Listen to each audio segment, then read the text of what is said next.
Bonjour à tous et bienvenue pour cette petite vidéo où nous allons vous présenter en compagnie de Sylvie et Marine comment nous faisons, comment elles font des soins énergétiques aux animaux. Et on a pour ça Gaïa d'ailleurs qui nous accompagne. Écoutez, d'abord peut-être présenter un petit peu Marine et Sylvie, ce que vous faites en énergétique avec les animaux, brièvement, et qui vous êtes. Oui, bien sûr, bien sûr. Comment je suis donc Marine, comment je suis arrivée à l'énergétique aux animaux? Et ben d'abord, avant les animaux, j'ai découvert l'énergétique sur les humains, hein, cette façon de soigner parallèle à la médecine classique et qui est beaucoup plus holistique, qui prend en compte l'émotionnel, le corporel, tout ça dans un grand ensemble, que tout a une relation et que les choses n'arrivent pas par hasard. Donc c'est une compréhension de cœur et d'instinct, on va dire. C'est important, c'est ce qu'on développe. Et à travers cette énergétique sur les humains, j'ai découvert qu'on pouvait faire également des soins énergétiques aux animaux, que les animaux sont des êtres qui ressemblent beaucoup plus aux humains qu'on pourrait croire à la base, que certes, ils n'ont pas la parole, mais ils ont les émotions, ils ont le ressenti, ils ont énormément d'amour à donner, et ils nous aident énormément. Et eux aussi, ils peuvent avoir leurs blessures, etc. Tout comme des humains. Et donc, en apprenant à communiquer avec eux, en se connectant, on fait de la communication, on fait des soins et on obtient des bons résultats. Donc voilà. Moi, je sais que personnellement, c'est ma pratique de prédilection. Les animaux, je me sens à l'aise avec eux et ils me parlent, on va dire. Donc, Sylvie, je ne sais pas si tu veux dire un petit mot. Oui, moi, de la même façon, j'ai commencé par des soins énergétiques sur les humains et je me suis aperçue également que je pouvais en faire sur les animaux. Et plus particulièrement, c'est par rapport aux chevaux. Alors, je ne sais pas pourquoi, cet animal m'a tout de suite parlé plus que les autres. Pourtant, j'en ai pas forcément autour de moi. Mais je me suis, enfin, pas amusée, on va pas dire ça, mais j'ai eu l'occasion de réaliser des soins sur des chevaux à distance, des chevaux d'une amie qui avait quelques petits soucis au niveau comportemental. Donc, les soins que j'ai pu réaliser ont porté leurs fruits par rapport à leurs émotions, justement. Un changement de caractère. Mais avant de pouvoir travailler sur leurs émotions, il faut un peu décoder, il faut un peu aller en amont pour aller voir ce qui s'est passé et ce qui a transformé, justement, comme pour les humains. Voilà. Bon, parfait. Alors, j'allais dire, bon, moi je connais aussi un petit peu les soins aux animaux, hein. C'est plus facile de vous interroger là-dessus, puisque moi-même il m'arrive d'en faire aussi. Et ce que j'allais vous poser comme question, c'est est-ce que c'est plus facile, moins facile de faire un soin aux animaux qu'aux humains? Et je vais poser le fil conducteur de ma question, c'est l'animal par rapport à l'humain a un mental qui est moins présent, un intellect, on va dire en tout cas, qui est absent, et un mental de ce fait-là qui est moins présent. Et voilà, de ce fait-là, ça fait en effet un soin différent où il n'y a pas la parole, c'est sûr. Est-ce que ça fait un soin plus facile? Est-ce que ça fait un soin différent? Qu'est-ce que ça fait? Bah, certes, il y a une différence. Euh, Personnellement, c'est très personnel, mais je préfère parce que de fait qu'il n'y a pas ce filtre du mental ou de l'ego. Alors, l'ego, c'est la personnalité. On va dire que les animaux aussi ont une forme de personnalité. Mais cette personnalité n'est pas renforcée par le mental qui vient contrôler un peu les choses et qui a besoin de comprendre. L'humain a besoin de comprendre des fois pour que les changements qui ont été faits en profondeur puissent se révéler et avoir vraiment un impact sur eux. Donc les animaux n'ont pas ça. De ce fait, il n'y a pas,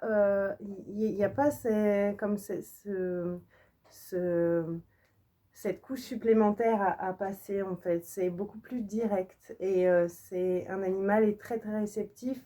Et les changements, si on arrive à rentrer bien en connexion avec lui, parce qu'il arrive des fois que, comme avec les humains, hein, des fois ça passe, des fois ça passe moins, mais si cette connexion se fait bien et qu'il accepte d'âme à âme de recevoir ce soin et de coopérer vers le mieux-être, c'est beaucoup plus rapide, beaucoup plus profond et instantané. Et il y a des changements qui peuvent être très rapides et voilà, surprenants. Je partage la même idée, enfin la même expérience si je puis dire, puisque oui, c'est beaucoup plus facile avec un animal parce qu'il n'y a pas de filtre, je dirais. On y est tout de suite à partir du moment où il est OK pour travailler avec nous.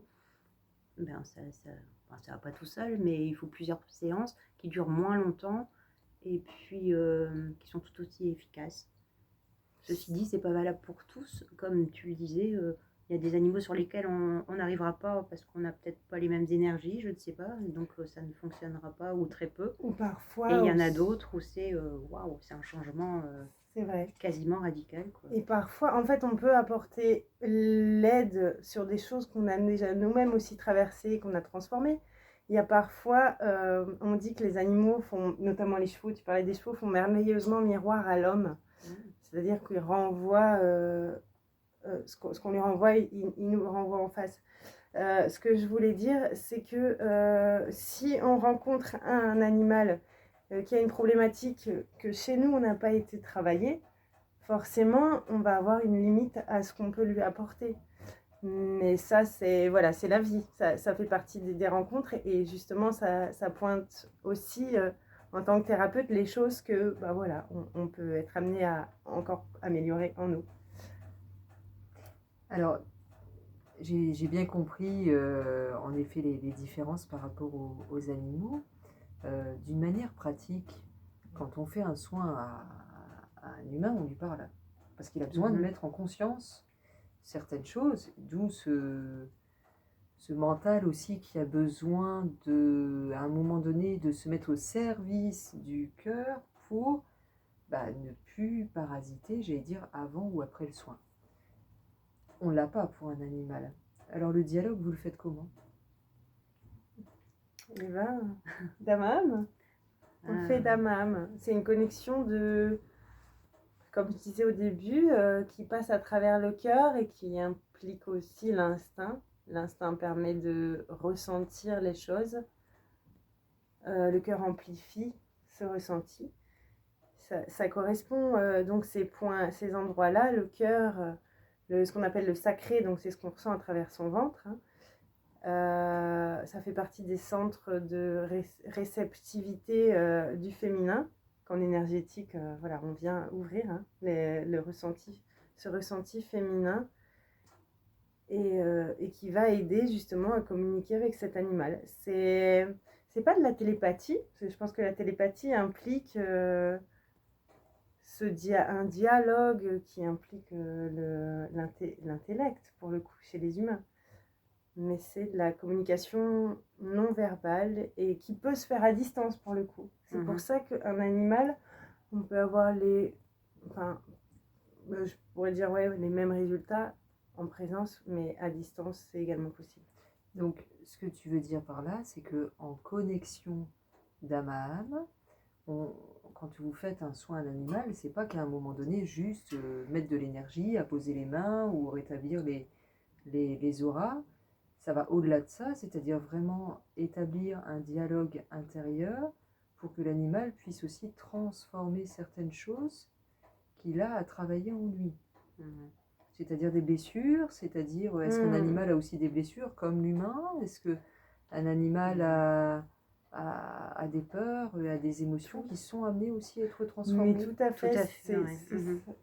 Pardon, excuse-moi. Non, je t'en prie. C'est ça qui est bluffant, c'est qu'on se rend compte. Alors souvent, on pratique des soins sur des animaux, donc des animaux domestiqués, donc qui ont un propriétaire.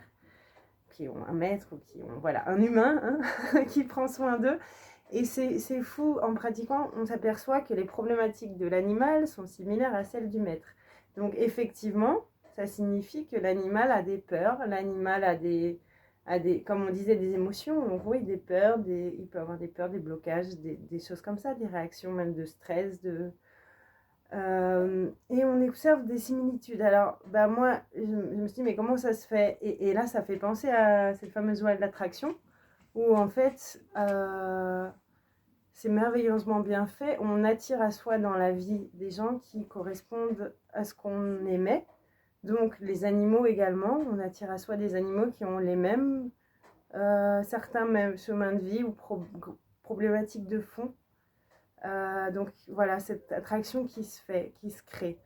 Et souvent, quand on va travailler chez un animal, c'est bien en pratique aussi d'être en connexion donc, avec le maître et de pouvoir dialoguer avec le maître, parce que ça permet d'avancer d'autant plus en dialogue avec le maître sur l'animal, puisque ces similitudes font écho aussi chez le maître.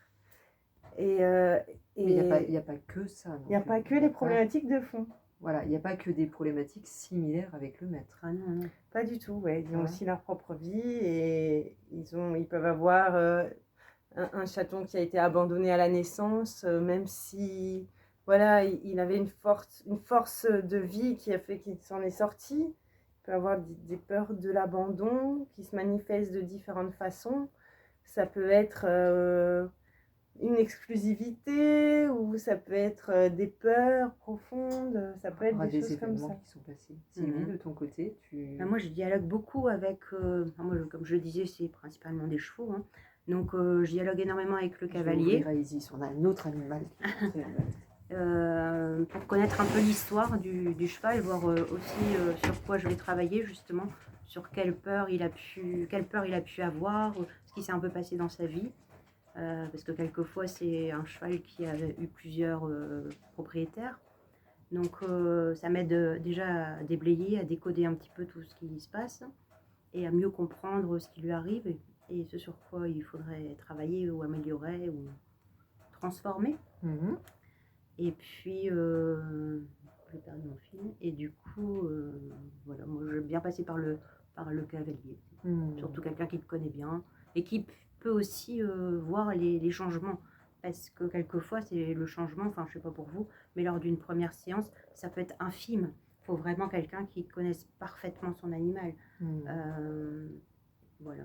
Et au fur et à mesure du temps, comme ça, il suit l'évolution et il est capable d'en parler avec objectivité, quoi. Et c'est vrai que moi, pour avoir fait des soins sur des chevaux, sur des chiens ou sur des chats, bon, j'ai pas fait autre chose, hein, c'est déjà pas mal. C'est déjà bien. C'est vrai que c'est pas la même chose, c'est-à-dire qu'un cheval, comme tu dis très souvent, tu vas trouver en effet plusieurs propriétaires. Ouais. Et de ce fait-là, quelquefois, on doit soigner les blessures des anciens propriétaires ou de la passation d'un propriétaire à un autre. Isis, là, tu es devant la caméra, elle prend toute la place.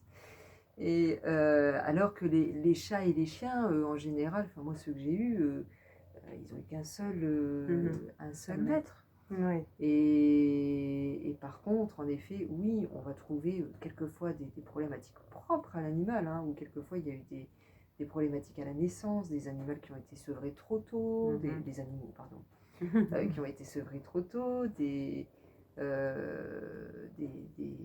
quelquefois des tragédies qu'il y a eu par rapport, je me souviens une fois où c'était une portée, on voyait un petit animal et puis le reste de la portée il était mort, quoi. Donc eux aussi ils ont des choses lourdes comme ça qui sont amenées à transformer. Exactement. Je pense aussi, toi tu avais eu un soin avec un lévrier où il y avait eu des choses très compliquées qu'il avait vécues à travers les courses de lévrier, hein, c'est ça aussi. Oui, et puis il avait ou les courses de chevaux aussi, les chevaux qui quelquefois sont maltraités. C'est ça, c'est des troubles du comportement ensuite où l'animal n'est pas forcément propre, hein, pour les chiens, où il a peur de sortir. On entend beaucoup parler de mutilation de chevaux d'ailleurs en ce moment. Enfin, il y a des choses assez... Ça, j'ai pas eu. Par contre, j'ai eu effectivement, là, en ce moment, je m'occupe d'un cheval qui était un ancien cheval de course et donc qui a gardé des réflexes quand il était dans le box, là, juste avant le départ, où il y a un bruit, les portes s'ouvrent et hop, il faut y aller. Et donc, oui, ça lui a occasionné un stress. Et depuis, maintenant, il est au repos un peu. Hein, et dès que le cavalier monte, hop, il part au quart de tour. Donc ça, je suis en train de travailler là-dessus, justement, pour qu'il abandonne petit à petit ce réflexe, quoi, cet autoréflexe. Ouais. C'est un peu comme des systèmes que nous aussi, humains, quelque part, on se met en place et qu'il faut aussi rééduquer chez l'animal en enlevant, on va dire, nous en énergétique, quelquefois on fait une forme de déprogrammation et de reprogrammation aussi, hein, des systèmes, des croyances, etc. En transformant bien les émotions, on fait pareil pour les animaux. En fait. Oui. Hein. Et ce qu'on peut ajouter aussi, donc il y a des problématiques de fond comme ça, mais ce qu'on observe, c'est qu'un animal avec son maître, il va aussi faire office de aide extraordinaire pour faire des nettoyages de l'environnement. Parce qu'en termes d'énergie, comme on disait, on attire à soi ce qu'on est, on émet, donc on émet des fois en groupe, il y a des énergies qui circulent, des fois des positives, des fois des plus négatives qui nous plombent. Un animal, par exemple, si une énergie nous plombe, il va venir prendre à lui pour nettoyer. Les chats, notamment, font ça merveilleusement. Ils nettoient les environnements. Mais Ziz le fait très bien quand on a des ateliers quelquefois. C'est ça. et des fois, ces énergies sont tellement fortes ou intenses que l'animal, il nettoie, enfin, il évacue, il le passe tant bien que mal, il remet en terre. Et des fois, c'est tellement intense que voilà, ça s'accumule en lui. Et là, on observe aussi des petits troubles du comportement chez l'animal. Là, c'est plus passager, etc. Et évidemment, ça peut être des maux de gorge, ça peut être des stress, etc. Mais là, on peut aussi l'aider pour refaire circuler ces énergies qui bloquent. Hein. C'est comme les cailloux, par exemple, dans le sang chez les humains, où il y a un blocage et ça s'accumule. Là, ça fait la même chose. Donc voilà, c'est aussi des harmonisations par rapport à ça. Alors, techniquement, vous le faites sur place? Vous les faites à distance? Qu'est-ce qui est mieux? Alors, ça dépend. C'est toujours, je pense, mieux sur place. Je ne sais pas ce que tu en penses, Sylvie. Moi, je fais que à distance. Toi, tu fais que à distance? Mais c'est ce que j'allais dire, à distance, les résultats sont aussi marchent très très bien sur les animaux, comme on parlait tout à l'heure. Comme il n'y a pas ce mental qui a besoin de comprendre, on n'est pas obligé de passer par le biais du toucher ou de la parole. Alors on va dire, nous humains, quelquefois, en effet, on a besoin en effet de cette parole et de se toucher pour capter quelque part le ressenti de l'âme, mais à travers aussi la parole ou le ressenti corporel. Lui, l'animal, en fait, au niveau des énergies, il capte et il prend. C'est ça qu'en fait vous dites. Donc de ce fait-là, le soin à distance est quand même beaucoup plus facile que au niveau des soins à distance hommes-femmes, qui marchent très bien aussi. Néanmoins, en effet, il faut que le mental soit OK pour permettre en effet le soin à distance. C'est ça. Oui. Il y a une réceptivité extraordinaire chez les animaux. Et en général, moi, je demande aux cavaliers d'être à côté du cheval, justement, pour observer un peu comment il se comporte durant le soin. Et ensuite, on prend souvent rendez-vous une semaine après pour qu'il me fasse un feedback sur ce qui s'est passé, sur les améliorations, sur les points à travailler. Oui, tu allais rajouter quelque chose? Oui, j'allais rajouter que justement on en parlait hors caméra et qu'on a observé que donc on est 3 personnes ici à faire des soins aux animaux et on a toutes les 3 des procédures différentes qui marchent aussi bien les unes que les autres, mais c'est intéressant à combiner, à comparer. Moi c'est vrai que comme je disais, j'ai énormément, alors j'ai déjà fait des soins sur place, ça m'arrive. Mais comme il y a cette facilité à distance, je le fais plus souvent à distance. Et j'ai ce besoin, moi, je préviens le propriétaire à l'avance, mais je le fais pas en direct au téléphone ou en discussion directe en fait. Je trouve un moment dans ma journée et je connecte d'âme avec l'animal et voilà, le courant s'établit, les changements s'opèrent et ensuite j'envoie un message au propriétaire pour l'en avertir. Et je préfère faire plusieurs petites séances de allez, 15 minutes chacune, des fois espacées d'une journée, pour que les changements puissent s'opérer et qu'on puisse avancer au mieux. Alors que vous, il me semble, enfin, vous avez des pratiques différentes. Oui, enfin toi tu le fais, comme tu disais, avec la présence Oui, du le cavalier. moi, c'est un rendez-vous, c'est à telle heure. Mm. C'est voilà, je demande au cavalier de prévenir son cheval qu'il va recevoir un soin. Mm. Et je rappelle à la fin du soin pour justement savoir comment il s'est comporté, ce qu'il a fait. Mm. C'est très drôle d'ailleurs, puisque des fois il y a des chevaux qui se mettent à dormir, qui Bien dorment sûr. debout, qui font comme ça. C'est très, enfin, franchement, j'apprends plein de choses en plus. Ah ben parce les que animaux nous apprennent plein de c'est choses. incroyable. Donc voilà, puis je rappelle à la fin du soin, on fait le point, et une semaine après, on fait le point encore à nouveau pour voir l'avancée. Bien sûr. Et c'est vrai que les animaux sont très expressifs. Alors moi j'aime bien le faire sur place aussi. J'aime bien voir l'animal. Quand je peux, j'aime bien voir l'animal. Ah, je demande des photos aussi. Ouais, Ah oui, ça c'est moi très j'aime bien Oui, important. moi voir. aussi j'aime Moi bien. j'ai besoin d'une photo. Et en présence en effet de vraiment du maître, hein, parce que ça permet aussi que le maître prenne conscience aussi de ce qui se passe et de comment lui aussi, de ce fait-là, il peut entrer en communication avec son animal. Mm. Et justement peut-être l'aider à dénouer ce qu'il y a à dénouer. Donc c'est vrai que moi j'aime bien faire comme ça.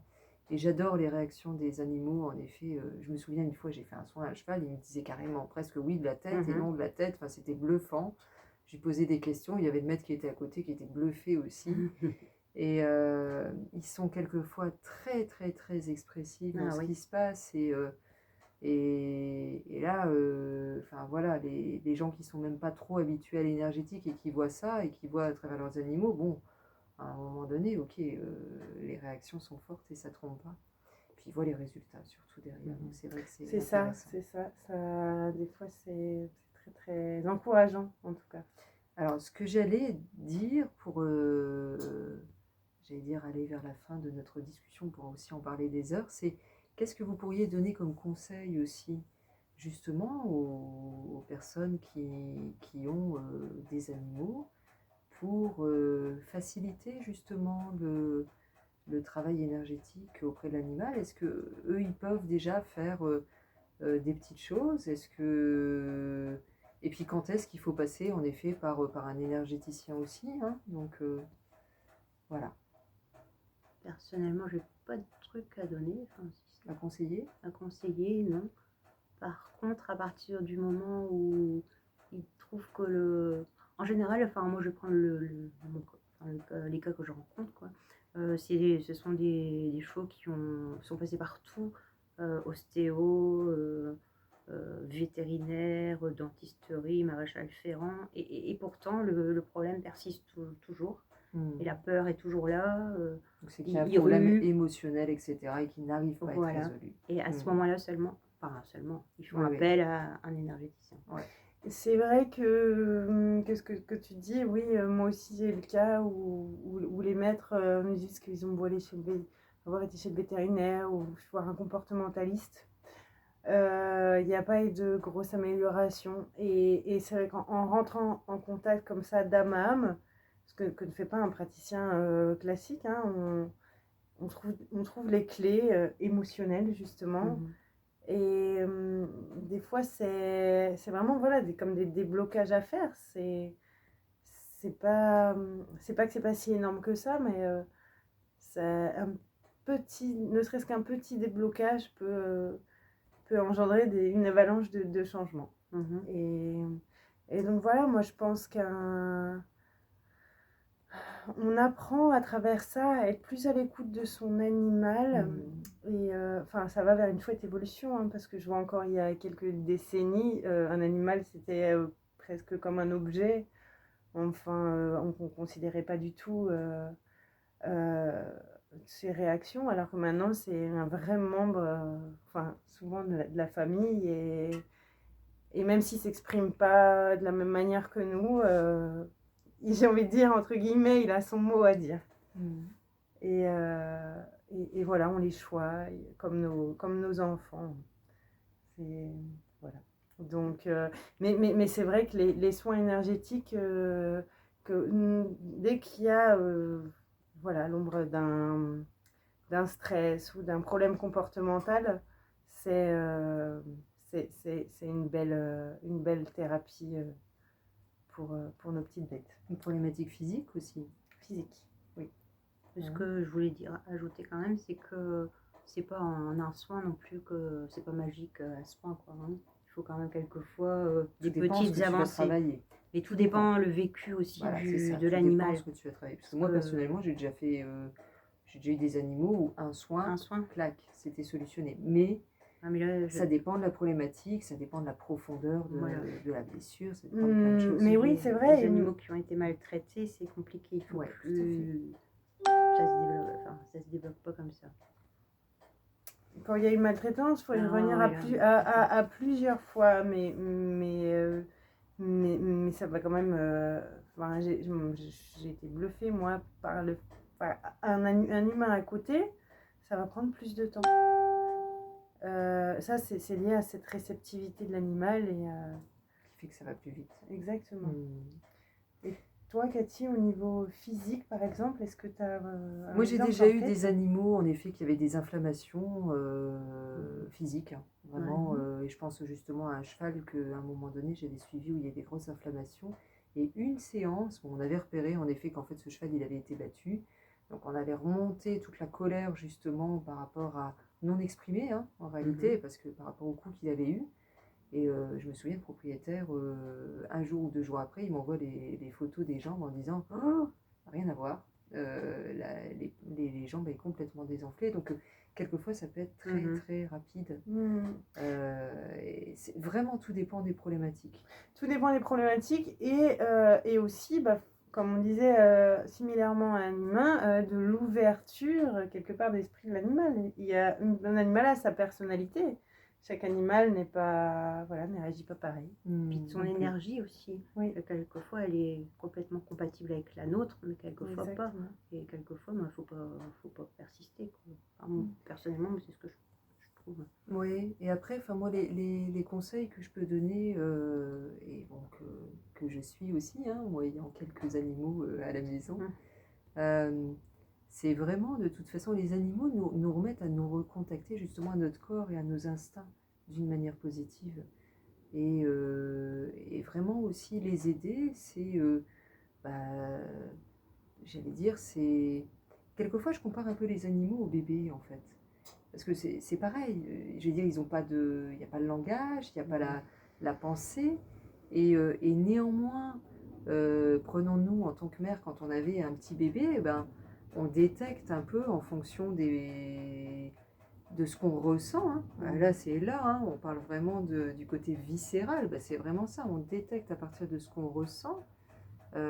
Comment va le bébé, comment il se sent, tiens, est-ce qu'il y a une problématique, etc. On fait pareil en fait avec l'animal. C'est-à-dire qu'on est vraiment en effet dans une connexion d'âme à âme, hein, mais qui passe par le corps aussi, où on comprend quelque part ce qui s'exprime. Et en réalité, ça nous aide tout ça aussi à cheminer sur comment notre nature s'exprime aussi à travers notre corps. Oui, c'est vrai que ça me fait penser à ça. Il n'y a pas forcément une mise en mots. Même une communication avec un animal, on va pouvoir utiliser des images.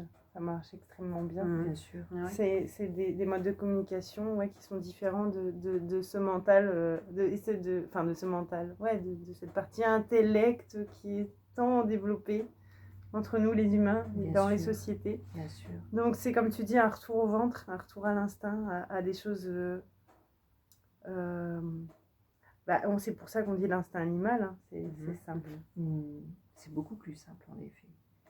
Et c'est vrai que quelque part être en harmonie aussi avec ces animaux, c'est être, j'allais dire, le cœur ouvert et vraiment dans cette écoute fine, hein, c'est-à-dire c'est pas l'écoute des oreilles, c'est une écoute plus subtile de ce qui se passe à travers eux et de ce qui se passe à travers nous. Et en réalité, comme une maman avec son enfant, on sait ce qui se passe. Ben, c'est pareil avec un animal, quand on se connecte à lui, on peut aussi savoir et comprendre ce qui se passe. C'est ça. Bon, bah écoute, merci Cathy pour, Merci Ben, c'est moi beaucoup. qui vous remercie. pour ces questions, cette petite Merci interview. pour vos conseils et toutes ces belles explications sur les soins aux animaux qui, j'espère, eh bien, aideront chacun dans cette compréhension de l'animal et du soin énergétique, comment il peut les aider et nous aider aussi, Aussi, de manière parce générale. parce que nous sommes liés à nos animaux. Voilà. Merci à toutes les deux et à très bientôt. À très bientôt. Très bientôt.